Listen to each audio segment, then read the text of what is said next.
আপনার পার্টনারের রাগ অভিমান কিছুতেই কমে না, শেষই হয় না, কিছুতেই তাকে ঠান্ডা করতে পারেন না, তো কি করবেন? তার জন্য আমি আপনাকে 4টা টেকনিক দিচ্ছি। এই 4টা টেকনিক যদি ফলো করেন তাহলে দ্রুত তাকে শান্ত করতে পারবেন। নাম্বার 1, তার কথাগুলো সম্পূর্ণ চুপ থেকে শুনুন, একটা কথাও বলবেন না। এরপরে আপনি সেই কথাগুলোকে সামারাইজ করার চেষ্টা করুন যে সে কি বলতে চাচ্ছে। দেখবেন খুব দ্রুত অভিমান শেষ হয়ে গেছে। যদি এর থেকেও তাড়াতাড়ি অভিমান ভাঙাতে চান তাহলে আপনি লেভেল 2 তে যেতে পারেন। তাকে প্রশ্ন করুন যে কেন এই প্রবলেমটা তার জন্য খুব বেশি ইম্পর্টেন্ট হয়ে গেল। দেখবেন সে খুব ডিপলি মন থেকে তার সকল প্রবলেমগুলো সে শেয়ার করবে। এতে দেখবেন খুব দ্রুত তার রাগ ঠান্ডা হয়ে গেছে। এর থেকেও যদি আপনি দ্রুত চান তাহলে যেতে পারেন নাম্বার 3-এ।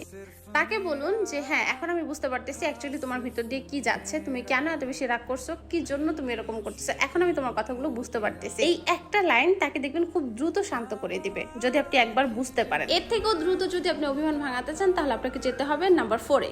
লেভেল 4-এ এসে তাকে বলেন যে হ্যাঁ, বুঝতে পারছি এখানে আমার ভুল ছিল। যদি ছোট ছোট যদি আপনার কোনো ভুল থাকে তারপরেই কথা বলেন যে হ্যাঁ